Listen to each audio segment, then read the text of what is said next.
It is official, Stuart Dallas, you can have my children, you can have it all. The keys to the kingdom are yours, my friend. What a goal, what a performance. Stuart Dallas, the kids are here and they're ready and waiting for you. Hey guys, it's your boy JT, and what a performance, what a victory, what a result with 10 men, no less. What did I say yesterday? I said I have a feeling we could just smash and grab it, we could just nick a winner, and that's exactly what we did through the Cookstown Cafe himself, the Cookstown Cafu, should I say. What a performance. As always, if you do end up enjoying the video, then a like would always be appreciated, but no more of that. Let's get straight into the meat of that brilliant, world-class performance by the Whites.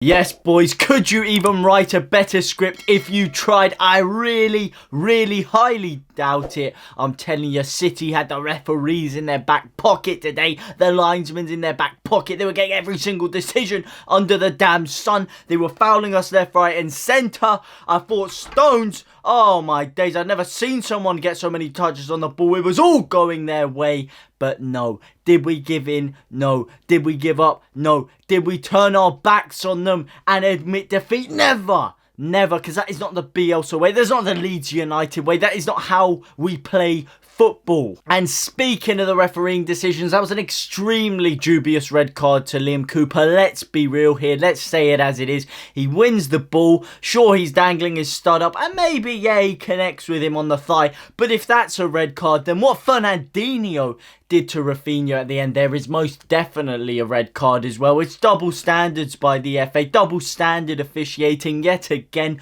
One rule for one, another rule for another. If that's a red card, then so is what Fernandinho did, because it was much more reckless, it was much more out of control, and it was a much more damage inflicting challenge. But before we start delving into the red card and all of that, let's have it right. First 45 minutes before he got sent off, Man City were kind of dominating the play quite a lot. John Stones was getting a lot of action through that midfield. I'm telling you, throughout the whole game, I've never seen someone touch the ball so much as John Stones. He was getting the ball from deep and just walking through that centre of the pitch, time in, time out. They weren't having a lot of joy on the wings, I'll tell you that much. But down the middle, they were just overloading us, and just getting the ball to the edge of the area. But then it gets to the part that we did well, because we didn't allow them to create too many high quality opportunities at all.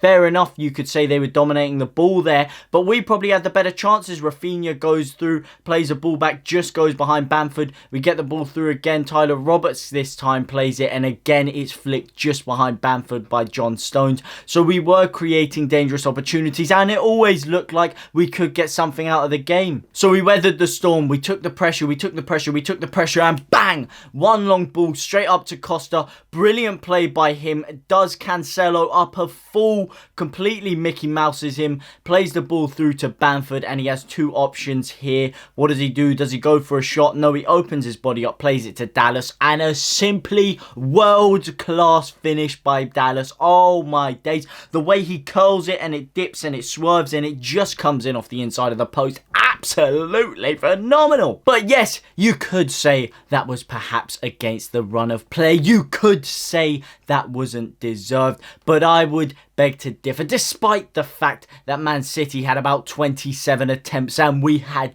2.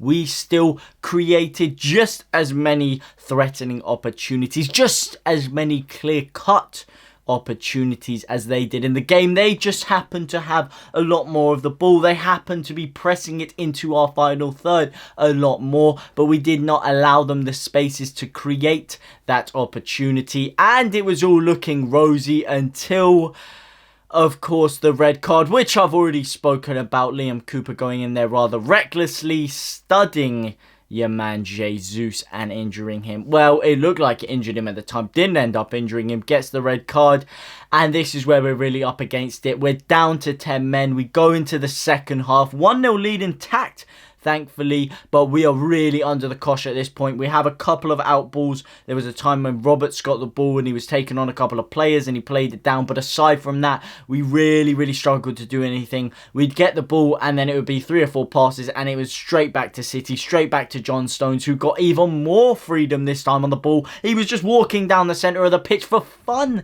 at times in that second half, literally doing nothing on a Sunday stroll. The only one that was really putting him under pressure was Calvin Phillips, and Calvin Phillips was everywhere in that second half. Apart from Dallas, he was our best player by a country mile. The guy was covering about 3 positions at once the entire game. He was running here, he was running there, he was winning every single ball, he was closing the spaces down, he was closing the angles down. Calvin Phillips was one of the few players at times that I saw actually running, actually dying for the shirt. I mean, everyone just looked like they were so dead. They ran so much, they'd been run into the ground, but Calvin Phillips did not give up once. Not once. He was harrying them all over the gas. It was looking all right, and then it get to around the 60th minute and BIELSA decides to change it up a bit. He takes Tyler Roberts off to put Robin Koch in, I think to counteract John Stones, because John Stones was just, like I say, walking through that midfield. No one was on him. There was such a big gap there, so I believe that is why he did end up going to a back 3, bringing Robin Koch in there, just so that, you know, there was an extra man to kind of deal with John Stones, which did help a tiny bit. But having said that, he did still have a lot of joy there. And then eventually they did break us down. 76th minute, it had been coming, and a couple of loose balls. It ends up falling to Ferran Torres, who puts a brilliant finish in. But if you look at Meslier actually trips over before Ferran Torres shoots. I think it's when the ball's played into him. So if he doesn't fall over there, I feel like he could have got a hand to it, and it just felt so... It felt like a robbery for how much work we put in to stay in the game, to keep ourselves in the tie. For that goal to go in, it just felt wrong. But then you look at the reaction of the players, you look at the reaction of Llorente, you look at the reaction of Ayling. Are they sat down, depressed in the dumps? No, they get up, they're firing. They're like, come on, let's get another goal. The energy is there, clear for all to see, and the intent shows through. Because after that, the final 15 minutes of the game, we played a lot better. We got on the ball a lot more, and from the 85th minute, we were making those runs every single time. I think we got to around the 80th, 85th minute, and we were like, that's it. No more sitting back now. We're going for the jugular. We are going to try and nick this. We get a couple of opportunities. RAPHINHA gets played through. Beautiful. Goes one-on-one. I think he should have chipped it, or he could have cut onto his left, but he ends up trying to round Ederson, but runs very... telegraphs it, to say the least. Just runs in a straight line. Gets slide tackled easily. And I was fuming at that point. I thought, that's our big chance gone. That's it. Because when you play these kind of games and you go for the smash and grabs, you're going to get 1 or 2 quality opportunities at most. And you have to take them. You have to take them. Your best players have to be clinical in those areas. And I thought there was a chance it could be done. But as I said in the preview, whilst the draw was the most likely result, there is always a chance we could grab it. We could nick it. We could perform the smash and grab. And what happens? The ball's played out to Costa, who played phenomenally, might I add. On the ball, was class.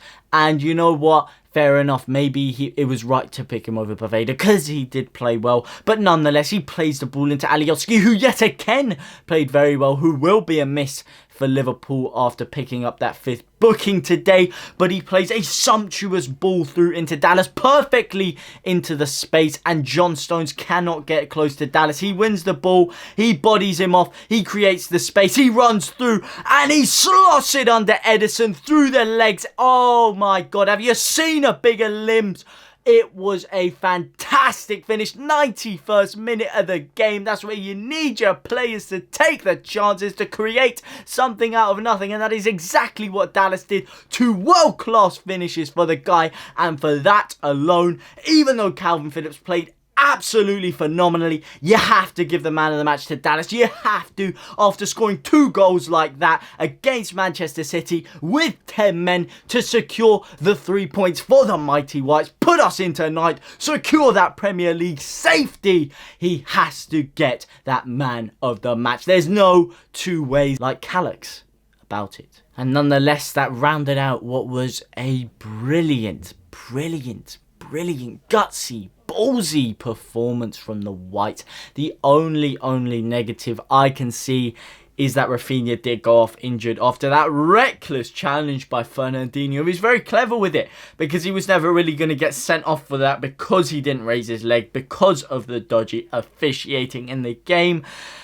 And it's sad. It is sad to see RAPHINHA go down on that. I can only hope that it's not severe, but that is a thought for the back of the mind because today, my friends, today is a time for celebration. It's not a time for misery. It's not a time for thinking about what went wrong. It's a time for celebrating what went well, for celebrating an orgasmic performance, an orgasmic winner. Sublime capitalization by the Whites, and it's just a great day to be alive. I'm going to run through a very quick 1 to 11 player ratings. We're going to start with Ilham Mellier, who of course secures himself a 9 out of 10. If it wasn't for that little slip up with the goal, then maybe he would have got a 9.5 or a 10 because he did make some cracking saves throughout that game. Some saves that, fair enough, he should make, but he still had to make them. He still had to do the business, and he was catching a lot more balls.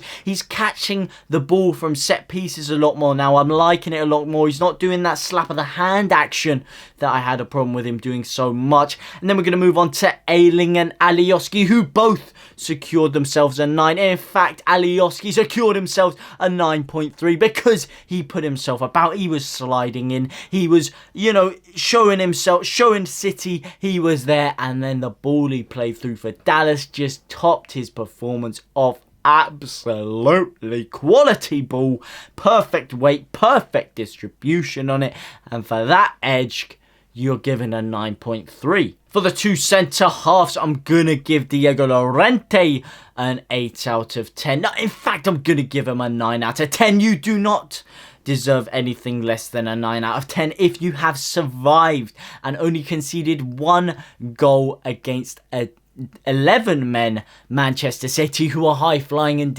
dominating everybody that they can with 10 men. So Llorente has to secure himself that. Leon Cooper, on the other hand, I feel only secured himself a 6.5 out of 10 because he did get sent off and he did look a bit shaky at times in that first half. He did look like the pace was really catching up to him in that game. So he has secured himself a 6.5 for me. Struijk, on the other hand, who I am going to touch on now, did come off the bench at halftime, obviously, for Patrick Bamford. And he secured himself a 9 out of 10 as well. He was fantastic when he came on. I'm telling you, Struijk and Llorente, they're going to have their work cut out for them against Liverpool. But I trust them to more than any other defensive partnership we can get. The way they work together is just phenomenal. The way one would push forward, one would drop back. And they would, the aerial ability of the two is just unquestionable. And I think those two together really perform well. They bring out the best in each other, in my opinion. And then onto the main man, Calvin Filipino.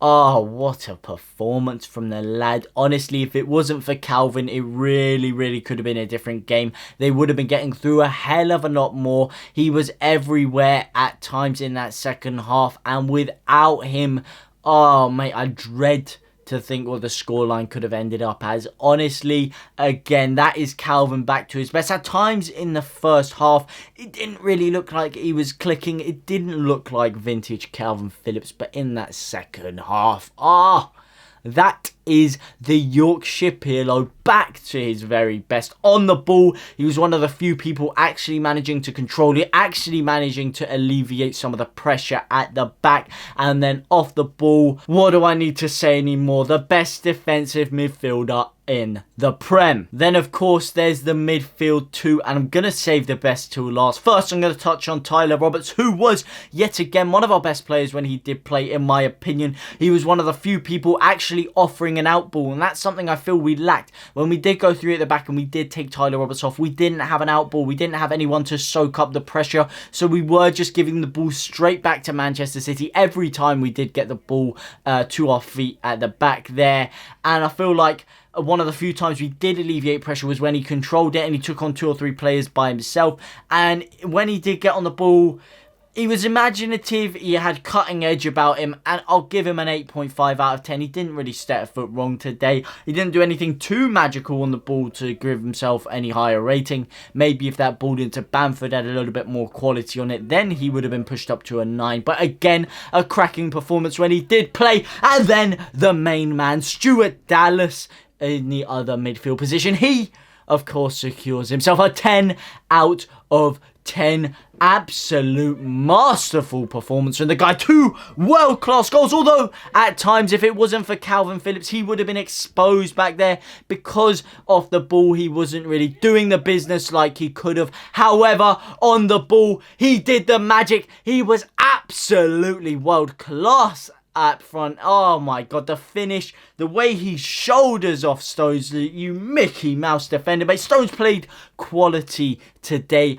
but when it came to that one-on-one battle against Dallas, there was only one man winning it, and it was the Northern Irishman. I will tell you that much. Opens up the space, and I'm having dreams about that goal. I'm going to have dreams about that goal tonight when I close my eyes.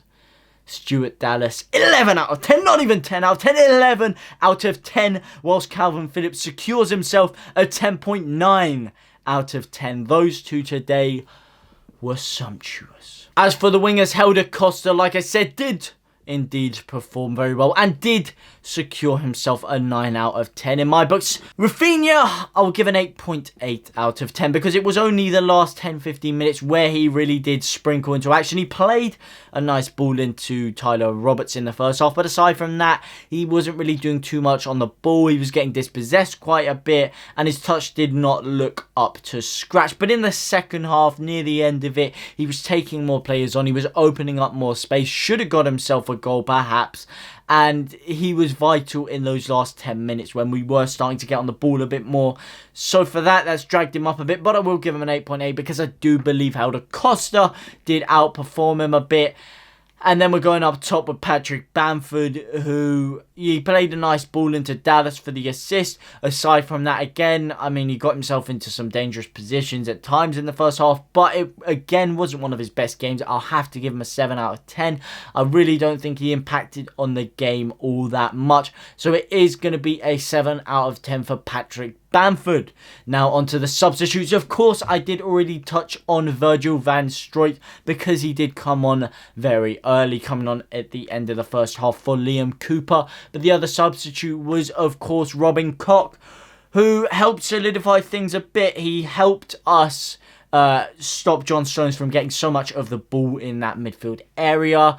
He didn't really do too much, in my opinion. I didn't see too much of him. When I was focusing in on him, he did look alert, he did look sharp, and he did look very switched on. So for that I have to give him some credit. However, he didn't leave too much of an impact on me, so I'm going to have to say it is an 8 out of 10 for Koch. As for Shackleton, it's going to be a straight 5. As you know, he didn't really play enough to impact the game all that much. And that just about caps off a truly world-class performance. As for Marcelo Bielsa, he has, of course, secured himself a 20 out of 10. His first victory over his good friend Josep Guardiola, and a truly deserved victory, battling against the odds. And I told you, I just had a feeling that we could just nick something, and that's exactly what we did. Beautiful performance by Leeds, beautiful performance by Marcelo Bielsa, and we're in tonight. We are really climbing up to Europe. Maybe we can make a late charge. It depends how we do in these next 2 games. If we could secure another win, that would just be perfect. But what a performance, what a match, what a world-class finish by Stuart Dallas. And boys, pop the champers out, pop the pints out, whatever you got near you, drink it, because today is the day we showed up. We showed who we are. We showed what we can do, and that we can more than mess with the big boys. Thank you ever so much for watching, and I will see you in the next video. Bye.